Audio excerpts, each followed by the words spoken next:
Hello everyone, how are you doing? This is MD Tech here with another quick tutorial. In today's tutorial, I'm going to show you guys how to go about resolving if Spotify is taking up a lot of storage space on your iOS or Android device and clear up some storage.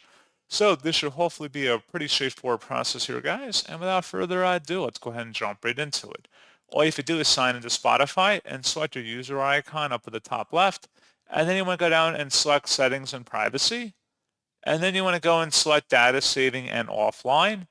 And then scroll down underneath storage where it says remove all downloads, remove all the Spotify content you've downloaded to free up space.